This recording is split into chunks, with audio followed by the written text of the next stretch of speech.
마징가 시리즈에서 빼놓을 수 없는 악당 중의 악당이지만 나름 사람들에게 인기를 받고 있는 캐릭터가 암흑대장군입니다. 마징가 시리즈에서 다양한 악당이 등장하지만 나름대로 카리스마가 있는 적을 꼽자면 단연코 암흑대장군이 선택될 수 있을 것이라고 생각합니다. 일단 생김새 자체에서 풍겨나오는 포스가 장난이 아닙니다. 악당도 일단 잘생기거나 멋있게 생겨야 인기가 있습니다. 조카들에게 그림을 그려주면서 느끼는 건데 처음에는 어떤 그림을 그려줘야 좋아할까 고민을 했습니다. 그런데 여자 캐릭터는 일단 예뻐야 좋아하고 남자 캐릭터는 일단 잘생겨야 좋아하고 로봇 캐릭터는 일단 멋있어야 좋아한다는 것을 금방 깨닫게 되었습니다. 암흑대장군은 적이지만 나름 멋있는 캐릭터라고 할 수 있습니다. 암흑대장군은 그레이트 마징가의 대표적인 적대자입니다. 그레이트 마징가가 마징가 Z의 위기의 상황에 등장해서 마징가 Z를 구해내면서 시작되었는데 일단 마징가 Z가 상대했던 적은 기계수라고 해서 닥터 헬이 만든 로봇이었습니다. 그런데 그레이트 마징가가 상대했던 적은 미케네 제국의 전투수들이었으며 그 전투수들을 지휘하는 총사령관이 바로 암흑대장군입니다. 암흑대장군이 그레이트 마징가의 적수들 중에서 최종 보스는 아닙니다. 어둠의 제왕이 평화롭던 미케네 문명을 정복한 후에 미케네인들을 사이보그로 개조하여 전투수로 만들어 버렸고 그 전투수들을 거느리는 최상급 간부로 등장하는 적이 바로 암흑대장군입니다. 마징가 시리즈에서는 마징가의 적수인 기계수들과 그레이트 마징가의 적수인 전투수들이 매회 새롭게 등장하는데 가끔 대충 생긴 기계수와 전투수가 나타나면 제작진이 바쁘거나 대충 그렸구나 라고 생각하기도 했습니다. 따라서 일단 암흑대장군은 일단 생김새부터 인정받은 캐릭터라고 할 수 있습니다. 한편 그레이트 마징가의 적들인 미케네 군단의 등장은 당시로서는 획기적인 발상의 전환이었습니다. 전투수들은 각자 얼굴이 하나씩 더 달려 있어서 직접 말을 하는 존재였기에 무작정 기계로 만든 로봇이라는 고정관념을 뛰어넘었습니다. 따라서 전투수들은 생각을 하는 사이보그화된 인간이라고 볼 수도 있습니다. 생각 없이 싸우는 로봇이 아니라 나름 생각을 하면서 싸우기 때문에 더 강력한 존재라고 생각할 수 있습니다. 그런데 바로 그 얼굴이 그 전투수들의 치명적인 약점이 되었습니다. 암흑대장군도 가슴 부분에 붙어 있는 얼굴이 진짜 얼굴입니다.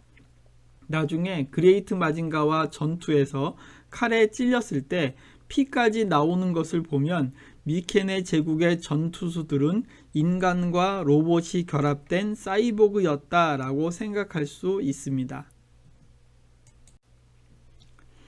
암흑대장군은 첩보장관 아르고스와 서열이 같아서 가끔 서로 견제하는 상황을 보여주고 있습니다. 아마도 어둠의 제왕이 미케네 제국을 장악한 다음에 권력을 암흑대장군과 아르고스에게 균등하게 배분해서 서로 견제하도록 만든 것이라고 생각합니다. 당시에도 이해가 되지 않았던 것 중 하나는 암흑대장군이 걸치고 있는 망토였습니다. 이 망토는 그레이트 마징가의 어떤 무기도 통하지 않는 철벽의 방어구 역할을 하고 있습니다. 암흑대장군은 기본적으로 그레이트 마징가보다 컸기 때문에 그 망토가 단순히 천으로 만든 것은 아닐 것입니다. 그래서 그 망토를 무엇으로 만들었는지에 대해서 늘 궁금했던 기억이 있습니다. 암흑대장군은 미케네 제국의 미케네 7대 장군을 부하로 두고 있으며 전투수들을 출동시키는 결정을 하는 위치에 있었습니다. TV판 마징가 Z 최종편에서 암흑대장군은 광자력 연구소를 공격하기 위해서 전투수들을 출격시키는 결정을 하면서 처음 등장했습니다. 일단 전투수들은 마징가 Z가 이전에 상대하던 기계수들과는 차원이 달랐기 때문에 마징가 Z가 엄청 고전하게 되었고, 위기의 순간에 그레이트 마징가가 등장해서 전투수들을 제압하면서 자연스럽게 그레이트 마징가 시리즈로 넘어가게 되었습니다. 암흑대장군은 TV 오리지널판에서 그레이트 마징가와 1대1로 싸우다가 죽게 됩니다. 그레이트 마징가는 미켄의 전투수인 초인 군단의 바니간과 단자니아, 마오 군단의 주란과 연속으로 싸워서 힘이 빠진 상태였는데, 이때 암흑대장군이 직접 그레이트 마징가를 쓰러뜨리기 위해서 출동하였습니다. 그레이트 마징가와 암흑대장군의 대결은 그야말로 용호상박의 대결이었습니다. 그레이트 마징가는 암흑대장군의 눈에서 발사되는 광선으로 인해서 오른쪽 다리가 부서졌으며 앞으로 넘어져 버렸습니다. 이때 암흑대장군이 마무리를 지으려고 그레이트 마징가에게 달려들었습니다. 그런데 도중에 돌부리에 걸려 넘어졌는지 암흑대장군이 앞으로 고꾸라지게 되었습니다. 의도했는지는 모르지만 그레이트 마징가가 칼을 치켜 세우고 있었는데, 앞으로 고꾸라지던 암흑대장군의 가슴에 있던 진짜 얼굴이 칼에 찔리게 됩니다. 이때 야누스 후작이 증원군을 보내겠다고 했지만 암흑대장군은 그럴 필요 없다며 다음과 같은 멘트를 날립니다.